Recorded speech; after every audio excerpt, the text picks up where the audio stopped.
Assalamualaikum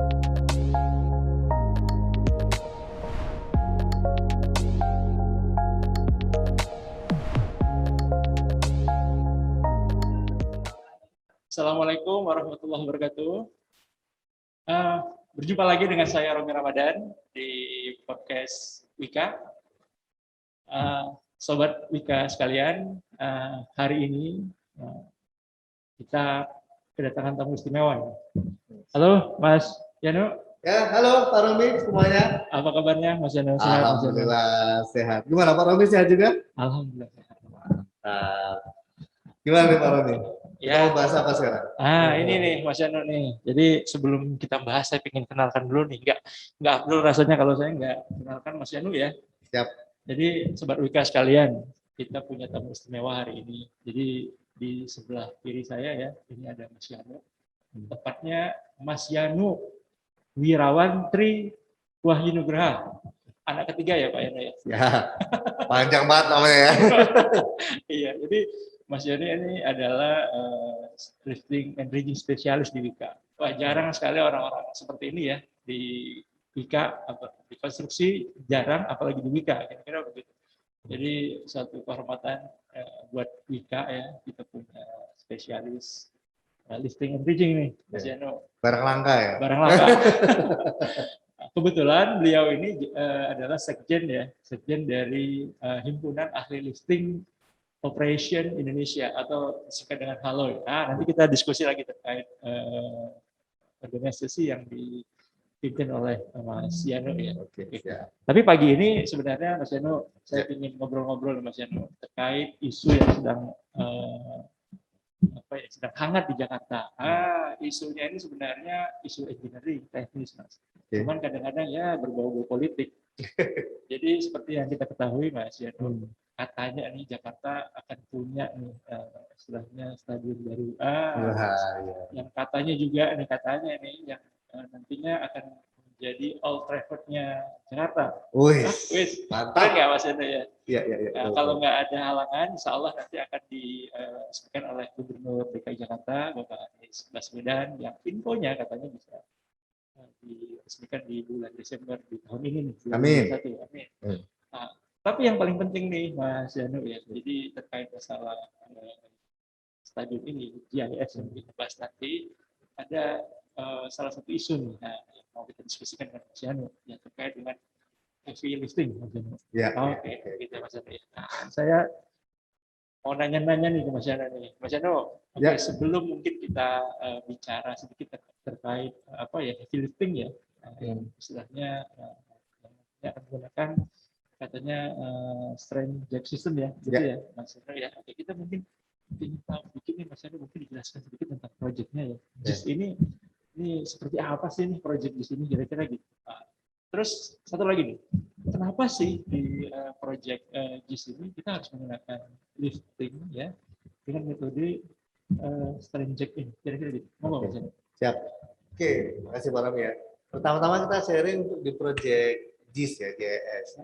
Itu kita Jakarta sedang membangun sebuah stadion baru cukup besar. Itu total kapasitas sekitar 82.000 penonton.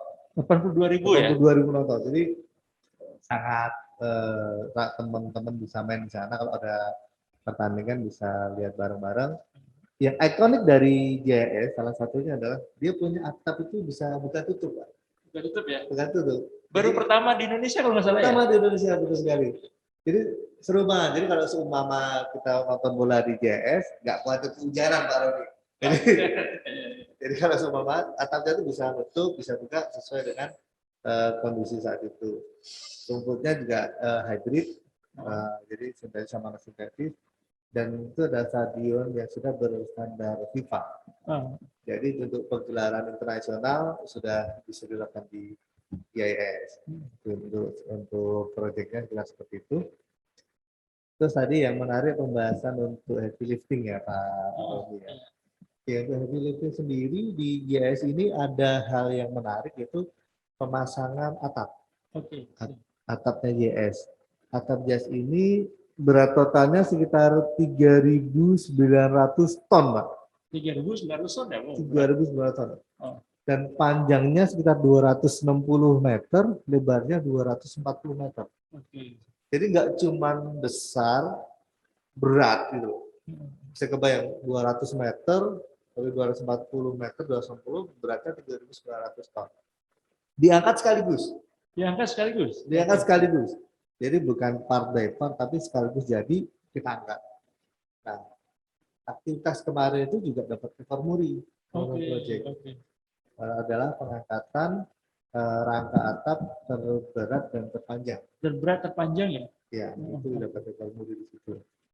Nah, di awal-awalnya itu kenapa kita pilih strategic system? Sebenarnya di awal-awal itu karena mau pakai crane, yang biasa ya. Biasa. Jadi dipasang piece by piece, satu-satu dipasang, diangkat satu-satu. Nanti ada penyangga support dari bawah. Nah, awalnya seperti itu. Kemudian di perjalanannya risikonya sangat besar karena akan ada banyak pekerjaan di atas. Risiko K3-nya akan jadi besar dan itu selama berbulan-bulan kerjaan di atas. Dari pertimbangan itu salah satu pertimbangan safety, kemudian juga pertimbangan dari waktu pelaksanaan. Akhirnya kita berdiskusi, dipilihlah metode strategic system. Jadi di stadion itu terdapat 8 tiang. 8 tiang utama. Utama itu nanti di setiap tiang utama itu kita tempatkan 2 buah tranjek. Tranjek itu harus jadi kayak dongkrak gitu. Tapi di dalamnya itu ada kabel strand seperti itu. Nah, nanti dongkraknya itu bisa naik untuk mengangkat si strandnya. Jadi seperti ada 2 soket gitu, ada wedges. Satu dipegang, satu dilepas. Nanti dia akan diangkat. Kemudian dikunci yang atas, yang bawah lepas lagi, turun lagi, ambil, depan atas, angkat lagi. Jadi sangat bertahap seperti itu prosesnya. Sangat smooth, sangat presisi. Gitu. Yang menariknya lagi di GIS ini, itu dengan struktur seberat itu, struktur sebesar itu toleransi perbedaan ketinggiannya sangat tipis, Pak. Jadi dengan struktur 240 meter, beda ketinggiannya hanya maksimum 10 cm secara desain. Artinya masing-masing strand itu memang dibatasi ya deviasinya ya. Dia sanggup melakukan penarikan yang seragam, kira-kira gitu ya. Betul. Jadi tuntutannya pergerakan strandnya itu harus betul-betul seragam. Sama. Betul sama. Perbedaan yang diizinkan itu hanya 10 cm secara desain. Dan kita jaga saat itu di pelaksanaan hanya 5 cm. 5 cm. Pergerakannya. Jadi memang saat deviasinya atau perbedaan tingginya itu mendekati 5 cm, kita akan lakukan leveling ulang. Penyesuaian. Seperti itu, Pak Roni. Oke, sip. Oke. Menarik sekali, Mas Yano ya. Mas Yano, kalau bisa dikatakan ya, pastinya namanya setiap pekerjaan itu kan pasti ada ya, kendala, ada isu dan segala macam. Kira-kira nih, Mas Yano, isu yang terbesar ya, isu majornya di proses ini apa sih sebenarnya? Kan kalau kita lihat kan seperti yang Mas Yano bilang tadi, walaupun sebenarnya metode ini dipilih ya untuk mengurangi risiko tadi seperti Mas Yano bilang tadi ya, tapi kan pasti nggak ada namanya pekerjaan yang nggak ada masalahnya ya, kan kira-kira gitu. Kira-kira walaupun resikonya sudah direduce tadi, kira-kira resiko yang tersisa itu apa? Apalagi tadi Mas Yano bilang bahwa sebenarnya kalau kita sama-sama orang engineer ya, pembatasan syarat ya, bahwa pergerakan serang yang dibatasi 10 sampai 5 cm dan kejut itu kan juga mungkin bisa mengurangi efek kejut pada saat pengadaan dan sebagainya. Kalau boleh tahu nih, isu-isu lain yang kritikal di proyek ini apa sih sebenarnya yang buat Mas Yan ini deg-degan ya? selama proses riset. Tahu saya memang kemarin yang ada di sana itu pada stres semua kelihatannya kan. Iya. Jadi pada sakit. Kebetulan itu awal-awal sebelum COVID kan waktu Iya, itu awal ya. COVID Luar ya. biasa Awal waktu itu COVID ya. kita. Sebenarnya saya juga sempat terlibat juga tuh Mas Iya. Anu kan. Saya lihat pada stres semua sebelum diangkat, begitu diangkat kelihatannya mulek ya. Jadi pastinya kan dilihat dari wajahnya ada tegangan yang cukup luar biasa gitu kan. Iya. Nah, berarti apa isunya kira-kira menurut yang selama ini Mas yang rasakan di sana? Oke. Kalau kemarin kendala-kendalanya itu pertama dari barang yang akan diangkat sendiri, Pak. Barang yang diangkat sendiri. Atapnya itu. Jadi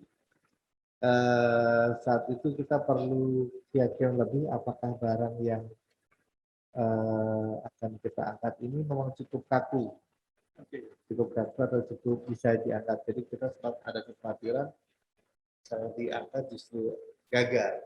Gagalnya bukan dari sistem pengangkatannya tapi dari barang yang diangkat. Barang yang diangkat ya? Ya. Oke. Jadi kemarin kita juga menganalisa ya Pak Robi Iya, juga iya. ikut terlibat di analisanya juga dan itu Iya, iya. untuk memastikan bahwa barang itu memang aman untuk diangkat. Nah, jadi kita bersama-sama menganalisa, memverifikasi ulang ya Pak Robi ya, Iya, iya. memastikan bahwa alat itu atau atap itu memang siap untuk diangkat. Dan ternyata memverifikasinya itu cukup lama, cukup take time. Cukup makan waktu ya. Karena kita juga melibatkan beberapa profesor juga, iya. beberapa ahli-ahli yang lain itu untuk memverifikasi tersebut. Nah, itu dari si kendala di saat persiapan. Yang menarik Pak Romi, ini mungkin hal yang menarik untuk dibahas. Di saat pelaksanaan itu sempat terjadi ada satu strand yang bermasalah. Satu strand bermasalah. Satu strand itu putus, Pak. Putus ya. Putus, putus. Nah, saat itu kita ada justifikasi teknis bahwa memang kita bisa memotong strand atau mengurangi strand sampai 4 setiap jacknya. Jadi memang itu pun safety faktornya masih lebih dari 2. Jadi kita itu dengan safety faktor lebih dari 2 itu kita punya allowance 4 strand untuk kita putus jika terjadi hal-hal yang tidak diinginkan. Nah, beruntungnya kemarin ada pengalaman terjadi, Pak. Terjadi ya. Satu strand putus. Jadi memang di awal itu ada defect sudah kita mitigasi.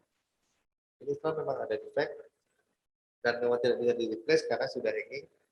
Jadi baru kita ada masalah. Akhirnya strandnya putus. Kita potong sekalian.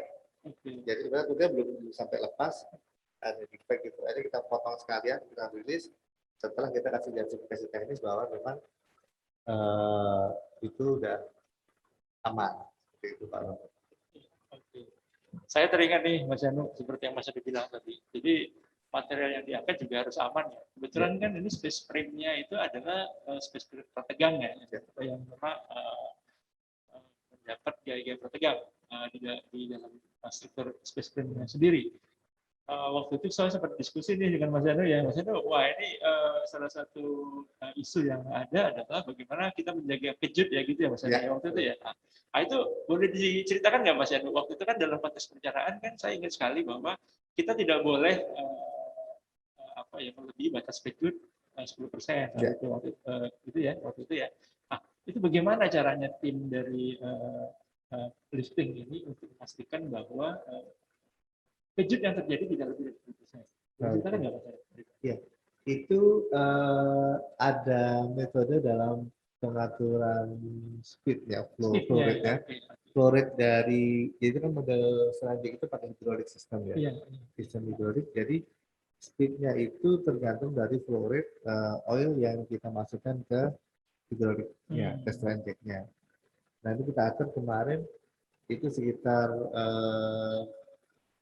10 liter per menit gitu. Jadi memang sangat lambat. Jadi satu stroke itu maksimal 4 menit satu stroke. Atau mungkin sekitar 20. Jadi kita jacknya itu pakai stroke-nya 25 cm. Kita batasi sekali stroke itu 20 cm. Jadi memang sangat lambat sekali Pak. Sangat lambat ya? Sangat lambat. Jadi itu 1 jam itu cuma paling 3 meter. 1 jam? 1 jam.